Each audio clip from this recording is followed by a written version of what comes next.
Good morning. This is so far today. As I said last week, hope you enjoy the snow. I don't know if it's going to be a pattern every Sunday that I will greet you with that, but as I said last week, I love the snow, and Lord, keep bringing it. Let's turn to Exodus chapter 5.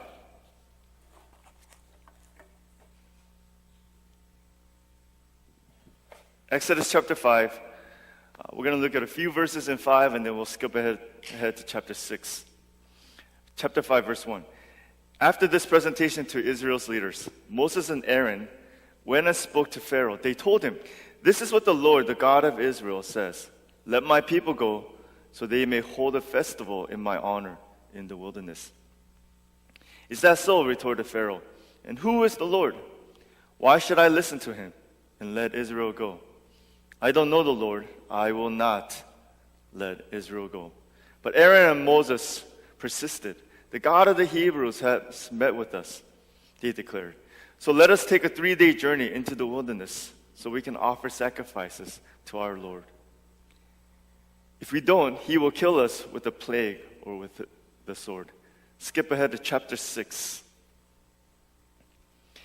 Then the Lord told Moses, "Now you will see what I will do to Pharaoh. When he feels the force of my strong hand, he will let the people go. In fact, he will force them to leave his land." And God said to Moses, "I am Yahweh, the Lord. I appeared to Abraham, to Isaac, and to Jacob as El Shaddai, God Almighty. But I did not reveal my name, Yahweh, to them." Go ahead to verse 6. "Therefore say to the people of Israel, I am the Lord. I will free you from your oppression, and I will rescue you from your slavery in Egypt. I will redeem you with a powerful arm and a great axe of judgment. I will claim you as my own people, and I will be your God. Then you will know that I am the Lord your God, who has freed you from oppression in Egypt." Let's just stop there for now. You know, we've been going on this series, on this journey out of Egypt. And we see now, Moses is now in Egypt. Last week we looked at in chapter 4, chapter 3, chapter 4, Moses goes and he talks to the elders. And they're very receptive to all of the things that he said. "Hey, remember? The Lord, he heard your cries. He knows about your suffering. He has sent me to rescue you." The people, they believe everything Moses says, and then they bow down and they worship God. We come to chapter 5. The momentum that was there in the previous chapter is going to disappear very quickly here. Moses walks in obedience to God. He returns to Egypt, and although initially the things go well, and the Israelites, they believe everything Moses tells them, this feel-good beginning comes to an abrupt stop. It vanishes as Moses confronts Pharaoh. The truth that we discovered this morning is that no matter what obstacles we face, no matter what opposition stands in for us, whether or not things are going as well as we want or the way that we would like, God's purpose will be accomplished. That is something that we have to hold on to. That is something that's been the central theme of this entire series. That God's purpose will be accomplished. There may be obstacles and there may be challenges that come in the way, but nonetheless, God's purpose will be accomplished. But the key is not to get discouraged. And we will see Moses get discouraged today. We will see the Israelites get discouraged. And when we get discouraged, there are things that results from it, and none of them are usually good. So we will look at those a little bit this morning. This is a lesson that Moses and the Israelites learned in this story this morning. Some things about discouragement and its results. That's what I want to talk with you this morning. First, discouragement comes when we face opposition. Discouragement comes when we face opposition. You know, Moses' meeting with Pharaoh, the first meeting with him, it doesn't go very well. We saw it in chapter 5. After the great meeting he had with the Israelite elders, he goes to Pharaoh. We want to contrast these two meetings.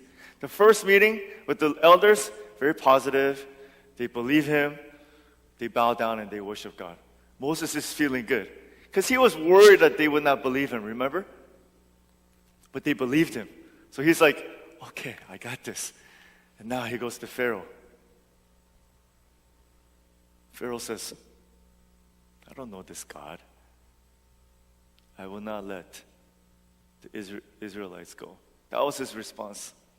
He's like, who is this God? I don't know him. Why should I listen to him?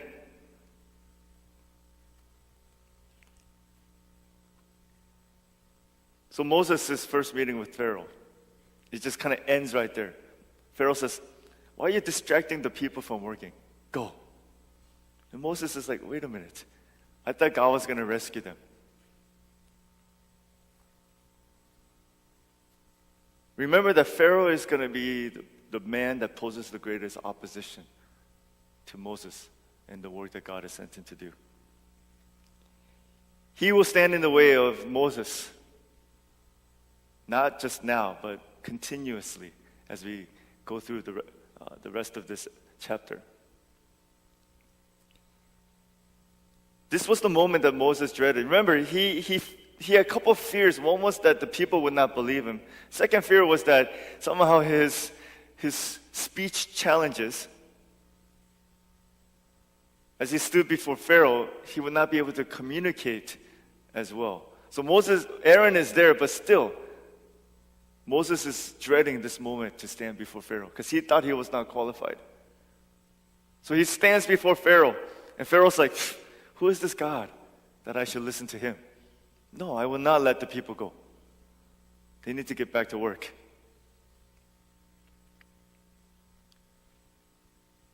The opposition was from Pharaoh. But there's also another voice of opposition. In chapter 6, verse 12, this is what Moses says to God as he is interacting.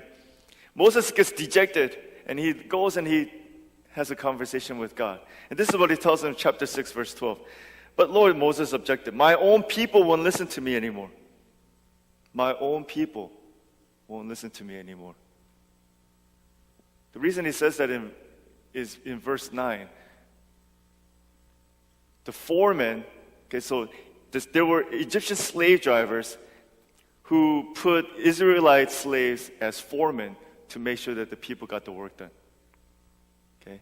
Foreman is kind of like the manager, making sure that they get the work done. They confront Moses and they're like, what have you done? You've made life for us much more challenging. In fact, you have put a sword in Pharaoh's hand. It is going to kill us. So as they tell him, as Moses tries to talk to them, they refuse to listen. So that's what's going on here. So Moses is facing opposition from Pharaoh as well as the people. And as he's facing this opposition, he gets discouraged. But did Moses forget that God said this would happen? The Pharaoh won't let you go. He won't let the people go. Didn't he remember that Pharaoh's heart would be hardened? Pharaoh is doing exactly what God has said. But I think Moses fixated on that promise of rescuing the people. And he thought that first time before Pharaoh, he would speak, he would release them. When Moses faces this opposition, he gets discouraged. All the things that the Lord did to reassure Moses is forgotten in the face of crisis. Remember how Moses got here? Remember? Staff, throw it on the ground, turns into a snake. Take your hand, put it inside your outer garment. Take it out, cover it with some form of a skin disease. Put it back in, take it out, it's healed. all of the assurances that God gave to Moses, completely forgotten. Why? Because of discouragement. And that discouragement came because he faced opposition. He knew opposition was going to be there. And yet, discouragement set in. When we forget the assurance of the Lord, we forget this. When discouragement sets in, we forget the assurance of the Lord. Moses spoke to God. He saw the power of God, and yet, at the first sign of opposition, he forgets all of that. And he gets discouraged. Discouragement comes when we face opposition. Second thing that we notice in this story is that discouragement comes when our obedience results in suffering or increased suffering. Discouragement comes when our obedience leads to increased suffering. Moses obeyed God's calling to go to Pharaoh, to speak to him, to win the release of the Israelites from the bondage of slavery. He was excited and moved that God heard the cries of the Israelites because of their suffering at the hands of the Egyptian slave masters. He was encouraged that God was ready to rescue them. He was encouraged that God had everything planned out, that even Aaron was sent with him. And with that confidence and with that excitement, Moses returns to Egypt. He didn't envision a situation where his obedience would lead to an increase in the suffering of the Israelites. Because he comes and he speaks to Pharaoh, and their suffering increases. He was shocked at what happened.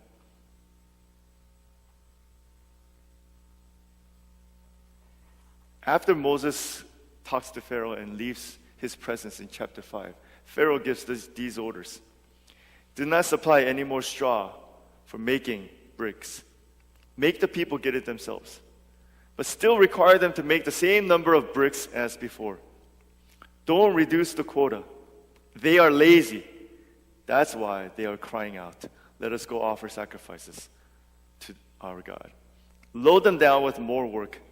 Make them sweat. That will teach them to listen to lies. That was the command.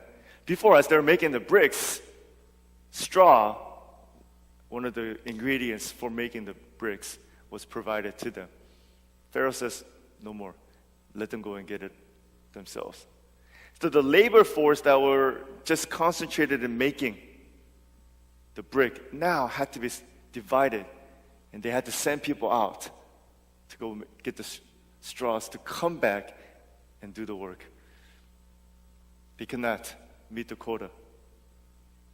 They are continuously driven by the slave drivers. Pharaoh's thinking, you guys are so lazy. Apparently you guys need more work. Apparently this is not hard enough. I am going to make you sweat. That's what he does. Clearly this is not what Moses expected. So Moses was actually upset and angry. He was in disbelief because he was discouraged because of his obedience to God resulted in the increase in suffering for the Israelites. In Moses' mind, he could not understand that. Hadn't they suffered enough? And yet my actions has caused them to suffer even more. So we have to think, how can our obedience result in increased suffering for others? Shouldn't our obedience relieve suffering? Shouldn't our obedience lead to positive things? How can our obedience produce the opposite effect? How can it produce negative consequences? And many times that is what we wrestle with when we obey God and things don't go the way we want, and in fact it increases sufferings. We can't understand that, and we get discouraged. Sometimes we respond to God and we're placed in a situation and it's all suffering.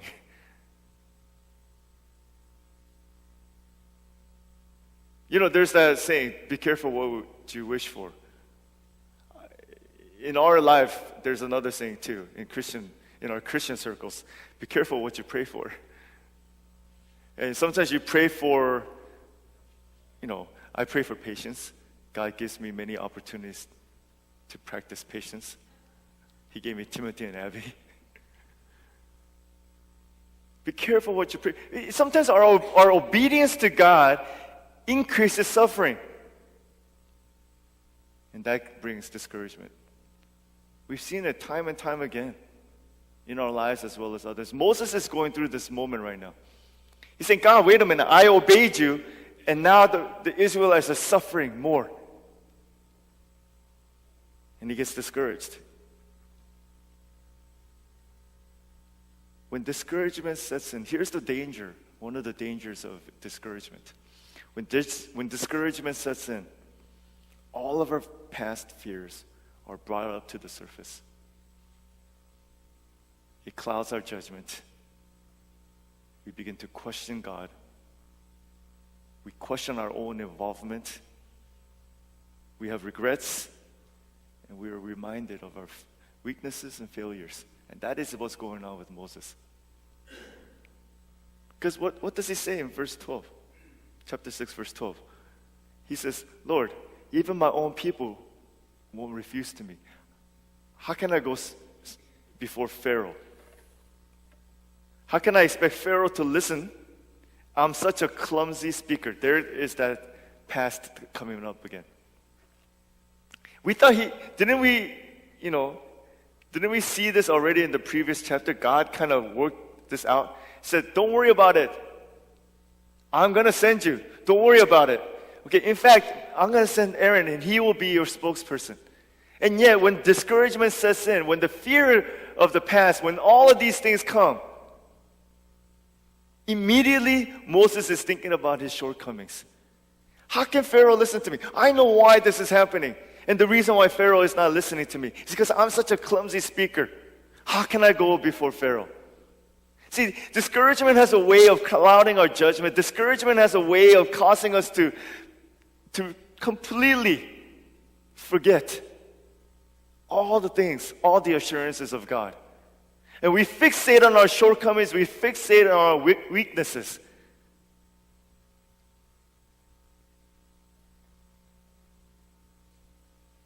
Moses wishes that he was never sent. He's like, why did you send me, God? Why did you send me here? Moses questions God, bringing him back to Egypt. He questions God, bringing additional suffering upon his people. Verse 22 says, why have you brought all this trouble on your own people, Lord? Why did you send me? Ever since I came to Pharaoh as your spokesperson, he has been even more brutal to your people. And you have done nothing to rescue them. Discouragement also leads us to be very impatient. Discouragement, I think, sets in because we only look at a small portion. Discouragement comes when we have maybe an unrealistic expectation or we don't quite understand how God is going to orchestrate and move everything. Because Moses is thinking, just by this statement, and you have not done nothing to rescue them, I feel like he felt like, okay, I'm going to go to speak to Pharaoh one time, and he's going to release them. But that didn't happen, obviously. But God talked about hardening his heart, that eventually he will release them. Discouragement comes when our obedience causes increased suffering. Number 3 this morning, discouragement causes us to lose sight of God's love and promise. The Israelites, their work became much more difficult as they were not able to meet the daily quota. I mean, they had to send more than half, I would think at least half the people had to go out and gather straw, which left half the people to try to make it. And while the straw was not provided at the beginning, they couldn't do the work. So the quota was the same, but the labor more than doubled in a sense. They complained to Moses, beginning in chapter 5, verse 20. As they left Pharaoh's court, they confronted Moses and Aaron, who were waiting outside. The four men said to them, "May the Lord judge and punish you for making us stink before Pharaoh and his officials. You have put a sword in their hands, an excuse to kill us." Hard labor became even more difficult because of Moses. And the Israelite foreman looked directly at Moses and Aaron and said, "You are the reason. You are to blame for this increased workload."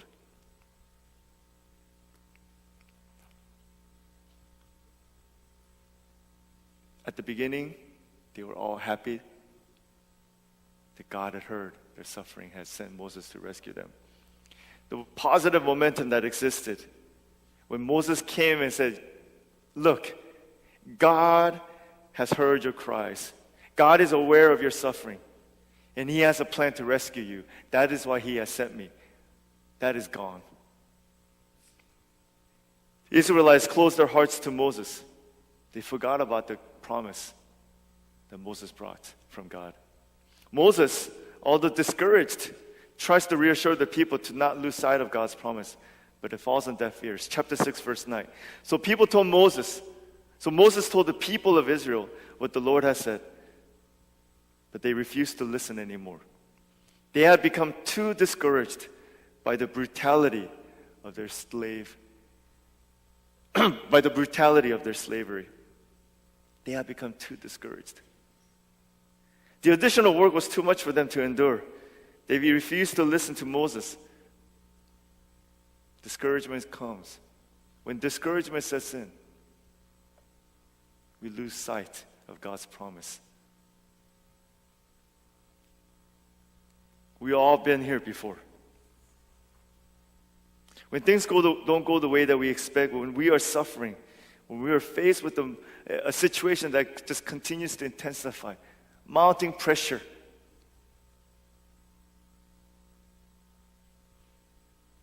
we lose hope. When we get discouraged by all of these things, we forget about God's amazing love.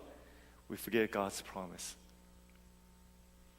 What was the promise that God gave to Moses? And He even says it in chapter 6. "Now you will see what I will do. You will see my power, Moses. You will see what happens when Pharaoh is confronted with my power. He will let you go. In fact, He will beg you to leave."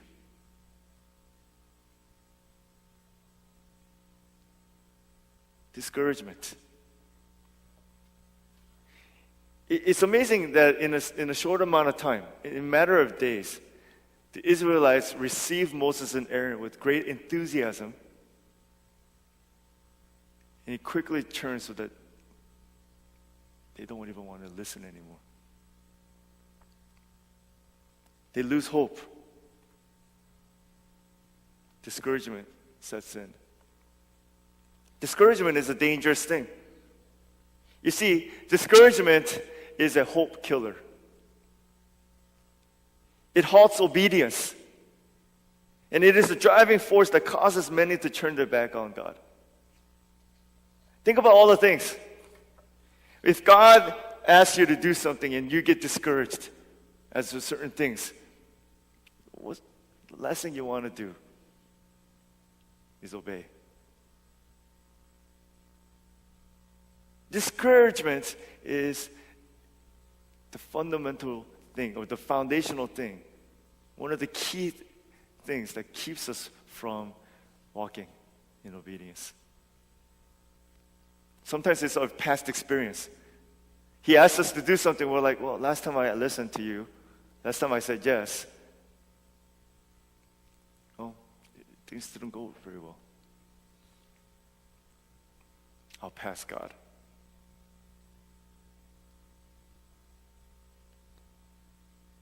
The Israelites couldn't see beyond the harsh labor. They couldn't see what was awaiting them. And what was awaiting them?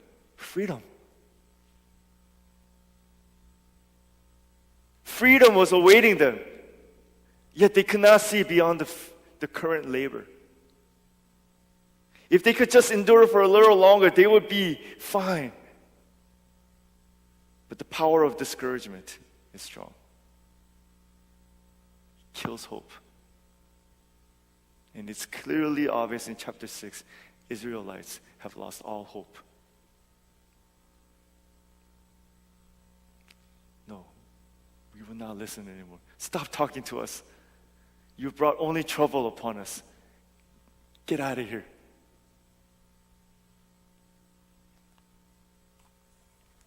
Discouragement leads us to lose sight of God's love and God's promise. At one point or another in our lives, you and I, we have all been discouraged.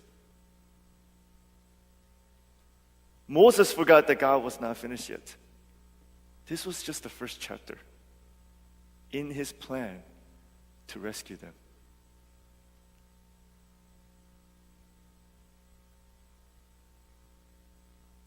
When things were made more difficult for the Israelites. But God has this plan to rescue them. And that is what Moses is reminded of in chapter 6, verse 1. In that conversation with Moses, God reminds him, hey, Moses, don't get discouraged. I'm just getting started. You will see. Pharaoh will let you guys go. Moses was called to lead the Israelites out of Egypt. That is what's going to happen. Because God always accomplishes His purpose. He always accomplishes His purpose. I said a couple of weeks ago that God wants to use us to join Him in accomplishing His purpose. And God has invited Moses to participate. Moses may think he's up against a ruthless dictator that would not listen. But God says, no, I will accomplish my purpose, and you will see. This is a process for Moses. When we get discouraged, we have to quickly get out of that situation. In our moments of discouragement, we have to be able to see beyond all of the restrictions and all of the negative things that discouragement causes. You have to look beyond that to the Lord. This spiritual journey that you and I are on, it's a lifetime. It's not a sprint, it's a marathon. That's an analogy that is thrown out, but really, I've been on this journey for 45 years. I don't know how many more years I have. Maybe another 45. 90. I don't know. Maybe 35. Actually, maybe 55. Maybe I want to be the oldest person ever. 120, 130. Who knows? But whatever number of years that is awaiting me, I am just getting started. This journey is not done yet. I can't tell you how many times I've been discouraged along the way. But I cannot let that affect my obedience. I cannot allow that to cause me to somehow stop, resist.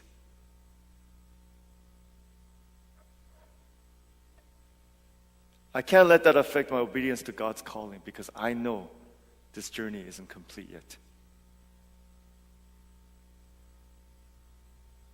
I keep pressing, I keep going in the face of opposition. No matter how terrible things are going at the moment, no matter what happens, no matter what results from my obedience to God, I keep going. Even if my obedience doesn't produce the results that I hope or expect, I simply choose to walk in obedience. Maybe some of you are discouraged this morning. You've answered God's call, but things are not going as well as you expected. Rest assured that God will accomplish His purpose. That is the truth that we have to be reminded of this morning. God will accomplish His purpose. People can do all they want to do. We can try to stand in the way, but God will accomplish His purpose. And His purpose is always great. And many times, He will blow our expectations away. But we get discouraged, and discouragement kills hope. Discouragement keeps us from walking in obedience. Discouragement is a dangerous thing. The title this morning for the message simply is, Don't Get Discouraged. I know it's easier said than done. But discouragement is a dangerous thing. It really restricts us from seeing God. It really restricts us from walking in obedience. My prayer, my desire is that if that's you this morning, be encouraged. Set your sights on the Lord. To look above the discouragement. To see the promise that God has for each and every one of us.